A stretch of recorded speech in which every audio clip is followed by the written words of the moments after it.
Yeah. Well, this is one of my favourite pegs on the lake. It's peg 2, and we've got a bit of a special treat for you today because we've got Phil Aylett, a good mate of mine from Nottingham, and he's going to show us about the winch technique for getting baits out undamaged at range, and it's something that's fascinated me for, well, how long I've known you, Phil? Getting on for 20 years, yeah. Phil came up with this idea and he's explained it to me 2 or 3 times when I used to go and walk as a trail, and I still couldn't get my head around it. It showed me a couple of times, and I'm still trying to get my head around it, but it's really, really interesting, and we're really, you know, it's a pleasure to get Phil to show us how to do it. So I'll leave you to do it, Phil. Yeah, sure. Okay. So I can see you've got, obviously this is your rod that you're going to be using for... Yeah, this will be your main fishing rod, yeah. One that you're going to go catfishing with. Yeah. And that's the little rod we call the winch rod. Okay. It's just a cut down fly rod. It's just a big tip ring on the end of it. Doesn't need any rings really. It's just that tip ring and a reel, and that's all it is. It's just got to carry the line, that's all. You just got that little rig on the end, which is a little poly ball. And you put a stake in the end of it, obviously, to give you a bit of an Yeah, a angle. good friend of mine gave me that years ago. It's a little metal stake that's gone onto the cork butt, and that's it. It stayed there for about 15 years, that thing. So You can use the rig without that though. You can use the concept without all that. You can use a rod rest just to prop the rod up, or you could get someone to hold it. And you could still use half a section of rod. A lot of lads just use a butt section of a rod, and yeah. you can either say put it on the rod rest, or some people just take the bung out the end of the rod and stick it on a stake or a stick or something. Or get your like mate that. to hold it, maybe. Yeah, that's right. All right. So there's nothing technical about that at all. That part of it. No. Okay. So you've got your... Okay, what we got here, because I'm using braided mainline, I find the rig works better with braid, and I prefer to catfish with braid anyway, because you can set the hook properly and it's a lot more sensitive. Because I've got braid, I'm using a rod ring, basically a run ring made of the same material as these rod rings are made from. It's just like a ceramic type rod ring. And it stops the braid cutting into it. With plastic run rings, it cuts a little groove into there, and it all jams up eventually, and it's not so good. So with these little ceramic rod rings, they last for months and months and months.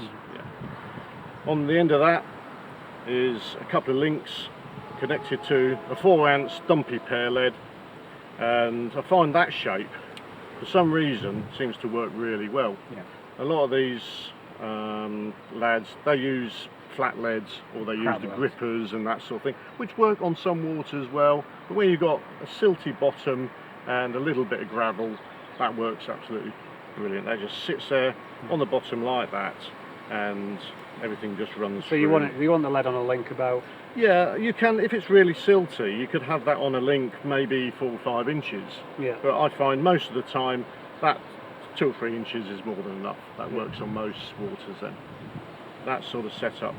It stops there with a rubber bead so it doesn't fall off the end, and then I've got a pretty secure snap link there, 50-80 pound breaking strain, something like that, more than enough for English catfishing.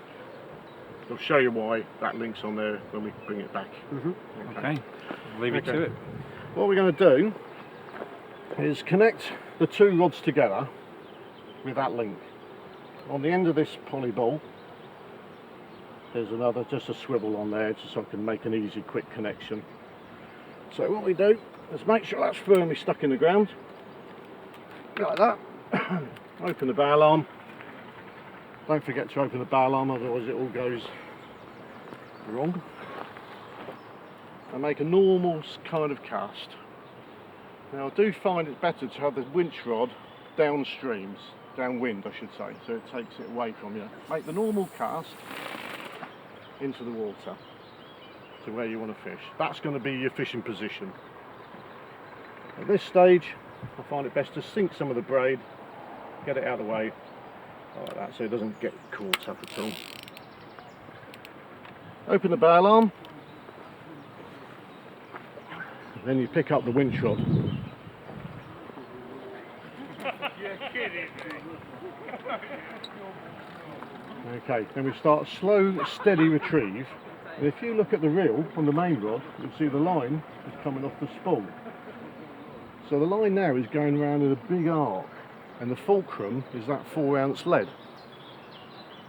So as I gently wind, it's pulling all the line back through that run ring, and the line coming back onto the thin lines coming back onto this winch roll. And there you see the pulley ball, and behind the pulley ball is all my braid off that rod there. So now we have that back in position like so. I'll stick that back in the ground just for security like that. Close the bail arm on there, just so wind doesn't blow the braid off the spool. And then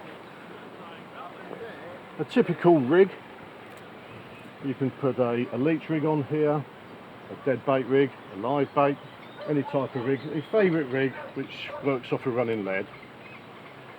You then click that rig onto there like so, make sure that's secure. Now this would have a bait on it. Tighten everything up. Now just drop your rig with the bait on into the margins, and then start gently winding it out. As you see, that's going out there now. It's always a good idea at this point to sink your rod tip on this rod, because if it does swim over, if it's a live bait and it swims over or blows over your main line, it must go over the line and not underneath it. If it goes underneath it, it'll jam up when it gets out to the lead. So it must go over the top. And that's just going out nice and gently, no harm to the bait whatsoever. And that will keep going until we get to the lead.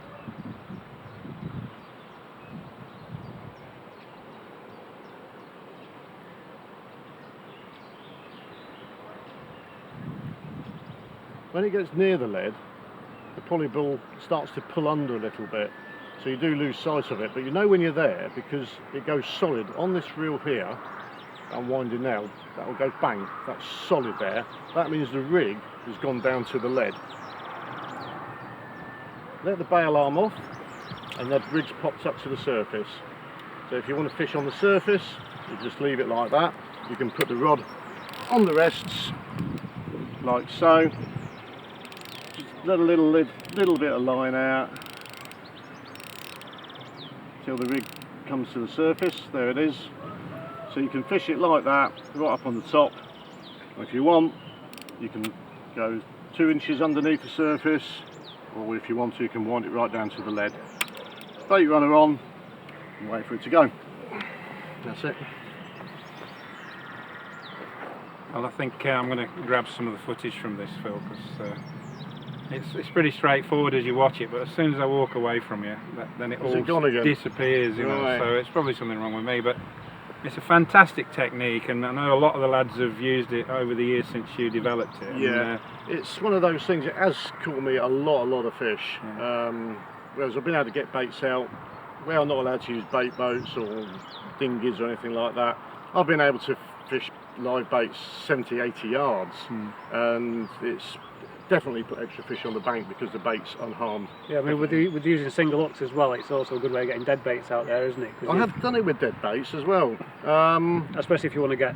Yeah, you can get it, especially soft baits like sardines and things like that, which are not really, unless you're frozen, but if they're thawed out, you can pulley ball them out there, or you can air inject a dead bait, so there's no pulley balls required. You can air inject a dead bait and off it will go. Yeah, brilliant. Using exactly the same system. Well, thanks a lot, Phil. Right. Absolutely brilliant. Still amazes me, that rig, but actually while we're here, this particular peg is it's a bit of a hotbed. Yeah, for it is. Yeah, this caught. I mean, pegs 1, 2, and 3 on this side here. You get slightly deeper in this corner, in this bay. So you're touching about, again, anywhere between 4 and 5 foot. There's a nice channel down the middle. On recent form, peg 2 and peg 12, they've been doing the business.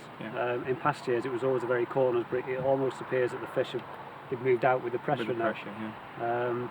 So I don't know whether people are catching them when they're going back into the bays or whether they're coming out of the bays, but they're definitely fishing quite well at the moment, these pegs here.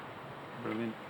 Again, you've got the feature of the island that breaks away, and then there's another There's a little island bit over there. before the Yeah. peg one there, yeah. Okay, we'll leave you alone, Phil. I know Okay, you've got to dokes. get prepped up for the match, and Yeah. we'll go around and see pegs are on the other side. Yeah, we'll have a quick look at the other side, and then we'll crack on.